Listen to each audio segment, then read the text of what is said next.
Mind کے حوالے سے اور کانسٹیٹیوشن کے حوالے سے بہت اچھے سوالات اور مہارت کا جنہوں نے اپنا ایک لوہا منوایا، ان میں جسٹس منیب اختر تھے اور جسٹس عائشہ ملک تھی. ان کو اس بینچ پہ کیوں نہیں شامل کیا گیا؟ جسٹس یحییٰ افریدی بھی ایک بہت ہی اسٹرانگ جج ہے، چاہے وہ بھی ان کے ساتھ ہی شمار ہوتے ہیں، بندیال صاحب قاضی فائز عیسیٰ کے ساتھ ہی اسی گروپ میں شمار ہوتے ہیں. اگر وہ ان کا یہ ہے کہ وہ ہمیشہ اپنی رائے رکھتے ہیں منفرد. اور اب آپ دیکھیں نا اس فیصلے میں بھی جہاں 10-5 میں وہ شامل تھے، اور بعد میں جا کے جب ماضی پہ طلاق کا معاملہ آیا تو اس میں انہوں نے ان کو سپورٹ کیا، دوسروں کو سپورٹ، جیسے اعجاز الحسن وغیرہ کی طرف گئے وہ، جیسے یحییٰ افریدی. تو یحییٰ افریدی صاحب کو بھی شامل نہیں کیا گیا. جسٹس محمد علی مظہر سینئر جج ہیں، ان کو بھی شامل. سب سے بڑی بات تو یہ سردار طارق مسعود کو شامل نہیں کیا گیا، جو نمبر 2 پہ جو سینئر جج ہے. اب اتنا بڑا کانسٹیٹیوشنل فیصلہ ہے تو اس میں سینئر ججز کو شامل کریں نا. جسٹس اعجاز الحسن کو شامل نہ کرنے کی چلے ایک وجہ سمجھ آتی ہے کہ وہ انہوں نے اوریجنل فیصلہ کیا تھا پہلے فیصلے میں، بندیال صاحب کے ساتھ وہ بھی شامل تھے اس فیصلے میں. چلیں اعجاز الحسن صاحب کو چھوڑ دیا جائے.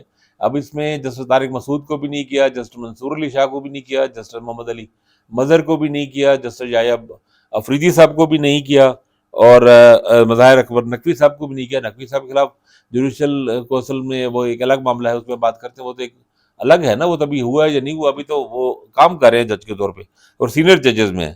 ان کو بھی شامل نہیں کیا. جسٹس منیب اختر کو شامل نہیں کیا، جسٹس عائشہ ملک کو بھی شامل نہیں کیا.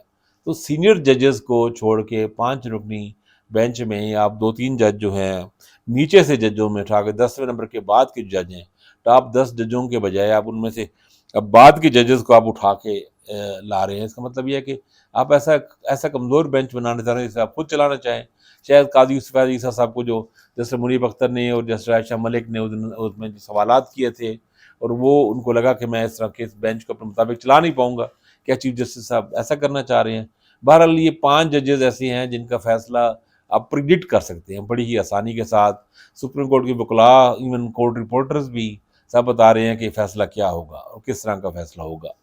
تو یہ ایک اچھی بات نہیں ہے قاضی فائز عیسیٰ صاحب جیسے جج کے لیے چیف جسٹس کا. اچھا ایک بات دلیل دی جاتی ہے کہ جناب پہلے تو وہ قاضی عطا بندیال صاحب خود کرتے تھے، اب 3 رکنی کمیٹی کرتی ہے. وہ بھائی یہ 3 رکنی کمیٹی بھی ایک ڈھکوسلا ہے.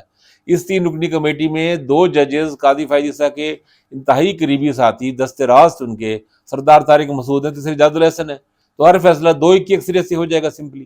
صرف یہی نہیں ہوگا یہ، بلکہ جب سردار طارق مسعود آگے مثلا مارچ میں شاید ریٹائر ہو رہے ہیں، ان کے بعد جسٹس منصور علی شاہ آ جائیں گے جو اس سے بھی بڑے قاضی صاحب کے ساتھی ہیں. تو قاضی صاحب کے پورے ٹینور میں اگلے سال اکتوبر تک جو ٹینور ہے، ان کے پورے ٹینور میں اس 3 رکنی کمیٹی میں ہمیشہ ان کی 2-1 کی اکثریت رہے گی. جن کو تو کوئی مسئلہ ہے ہی نہیں، 2-1 کی میجارٹی کے ساتھ سارے فیصلے ہوں گے، اپنی مرضی سے بینچز بنائیں گے. تو اسی لیے یہ ذہن رکھنے کی ضرورت، ذہن میں رکھنا اور اسے سمجھنا ضروری ہے کہ یہ ترمیم پہ اس پہ قاضی صاحب کا کوئی اس میں کمال نہیں ہے. قاضی صاحب کو ہاں عطا بندیال صاحب کے لیے پرابلم تھا کہ اگر وہ اس کمیٹی کو مانتے ہیں تو اس میں 3 رکنی کمیٹی جو بنتی اس میں قاضی فائز عیسیٰ اور طارق مسعود کے مخالف تھے، تو عطا بندیال اقلیت میں تھے، وہ کچھ بھی نہ کر سکتے. اب چیف جسٹس صاحب کو یہ کمیٹی، یہ بینچ جو بنا ہے، وہ کمیٹی جو انہوں نے بینچ کہا ہوگا وہی بینچ میں طارق مسعود صاحب نے بھی اس کی حمایت کر دی ہوگی سمپلی. اور اعجاز الحسن صاحب کیا کریں گے؟ وہ ظاہر ہے یا چپ رہیں گے یا پھر وہ اگر مخالفت بھی کریں گے تو کوئی فائدہ کوئی نہیں، 2-1 کی اکثریت سے فیصلہ ہو جائیں گے. تو سپریم کورٹ جیسے منقسم پہلے تھی، وہ قاضی صاحب کے دور میں بھی ویسے ہی ڈیوائیڈڈ ہے. یہ تو ایک بات سمجھ آ گئی ہے. اور جس طرح عطا بندیال جب بینچ بناتے تھے ویسے ہی قاضی فائز عیسیٰ بھی بینچ بنا رہے ہیں. اب یہ پوائنٹ یہ ہے ان لوگوں پہ جو عطا بندیال پہ تنقید کرتے تھے کہ وہ اپنی مرضی کی بینچز بنا رہے ہیں، اب ان سے سوال یہ ہے کہ کیا جب قاضی فائز عیسیٰ اپنی مرضی کی بینچز بنا رہے ہیں تو اس پہ بھی وہ تنقید کریں گے یا نہیں کریں گے؟ یہ ایک اہم بات ہے. اچھا یہی حال سپریم جوڈیشل کونسل کا ہے. سپریم جوڈیشل کونسل کے کل 5 رکنی اس کا فارمیٹ ہوتا ہے. اس کا طریقہ یہ ہے کہ 3 سینئر موسٹ ججز ہوتے ہیں، 3 سینئر موسٹ ججز سپریم کورٹ کے. اس میں ایک جسٹس چیف جسٹس قاضی فائز عیسیٰ ہیں، جسٹس طارق مسعود ہیں، اور تیسرے پہ جسٹس اعجاز الحسن ہیں. 3 ججز یہ ہیں. 2 یعنی ہائی کورٹس کے جو 4 ہائی کورٹس ہیں ان کی جو 2 سینئر موسٹ ججز ہوتے ہیں وہ اس کے ممبر ہوتے ہیں. اب اس میں امیر حسین بھٹی لاہور ہائی کورٹ کے چیف جسٹس، اور دوسرے جو ہیں وہ وہاں کے بلوچستان ہائی کورٹ کے ہیں نعیم افغان صاحب. چونکہ سندھ میں ابھی وہ قائم مقام چیف جسٹس ہیں، اور ادھر بھی چونکہ پشاور سے بھی مسرت العالی آ چکی ہے تو ان کی جگہ پہ جونیئر چیف جسٹس ہے. تو وہ سپریم جوڈیشل کونسل کی بھی فارمیشن ایسی ہے کہ اس میں 3 ججز کی اکثریت قاضی صاحب کے ساتھ ہے. نعیم افغان صاحب قاضی صاحب کے ہی حامی اور بڑا ان کا پرسنل بڑا زبردست قسم کا ان کا ووٹ سمجھا جاتا ہے. تو یہی ہوا کہ اس میں جو فیصلہ ہوا اس میں 3 جسٹس مظاہر اکبر نقوی کو نوٹس شوکات نوٹس دیا گیا 2 ہفتے کا. 5 رکنی سپریم جوڈیشل کونسل میں 3-2 کی اکثریت سے جسٹس جاز الحسن نے اور Lahore high court chief justice نے انہوں نے اس کی مخالفت کی. انہوں نے کہا کہ انہوں نے یہ نہیں کہا کہ نوٹس نہیں کرنا چاہیے, انہوں نے کہا ہمیں اس کو مزید جائزہ لینا چاہیے, کچھ دن ہم مزید کر لیں. اب میرا خیال یہ ہے کہ سپریم جوڈیشل کونسل میں اتنے کلوز مارجن سے 3-2 کی اکثریت سے کسی سپریم کورٹ کی فاضل جج کے خلاف نہیں جانا چاہیے. ان کو تھوڑا سا اتفاق رائے سے آگے بڑھانا چاہیے تھا. کچھ دن اگر اور دے دیتے, جسٹس قاضی صاحب کے جج مظاہر اکمل نقوی صاحب کے خلاف جو شواہد جو ڈاکومنٹس ان کا اگر جائزہ لینے کے کہہ رہے ہیں تو کتنے دن جائزہ لے لیتے؟ 2 ہفتے لے لیتے, 1 مہینہ اور لے لیتے, اس میں کیا فرق پڑ جاتا؟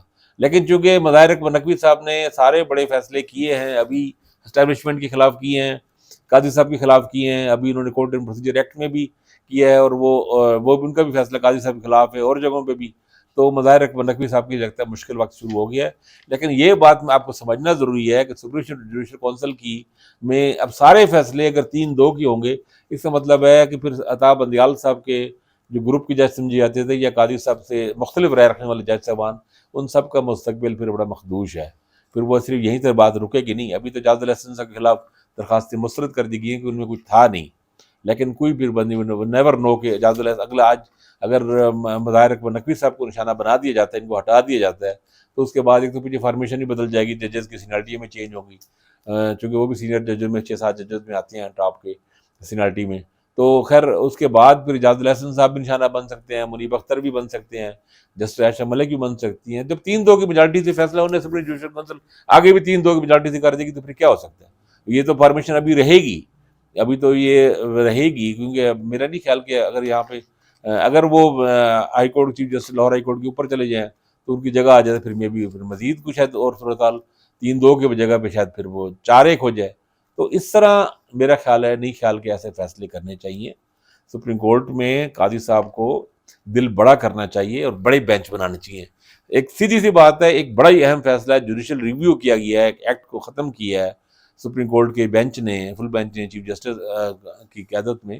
اب اس میں جو اپیل ہوئی ہے, بڑا بینچ بنا رہے ہیں, یا تو آپ 5 کم از کم 5 بنانا ہے نا, 5 سے بڑا بھی بنا سکتے تھے, آپ بنا دیں بڑا, کیونکہ اس جب ایک بڑا ایک فیصلہ سپریم کورٹ کا آ رہا ہے, 7 رکنی بنا دیں, 9 رکنی بینچ بنا دیں. فل کورٹ پہ بھی جا سکتے تھے, چلیں فل کورٹ پہ نہیں جاتے, بڑا بینچ بنے, سینئر ججز کو شامل کرے, جسٹس منیب اختر صاحب کو شامل کریں, جسٹس اعجاز الحسن کو اگر نہیں کرتے تھے طارق مسعود کو شامل کریں, جسٹس محمد علی مظہر کو شامل کریں, یا فریدی کو شامل کریں. جسٹس اطہر بن اللہ سے تو عائشہ ملک سینئر ہیں, تو جسٹس عائشہ ملک کو شامل کرنا چاہیے. ججز کو میرے خیال میں سینئر ججز آنے چاہیے, جو خاص طور پہ جن کے کانسٹیٹیوشن جن کا خاص فیلڈ ہو. منیب اختر صاحب کا خاص فیلڈ ہے کانسٹیٹیوشن, تو آپ ان ماہر ججز کی آراء سے اس کو فائدہ استفادہ ہونا چاہیے سب کو.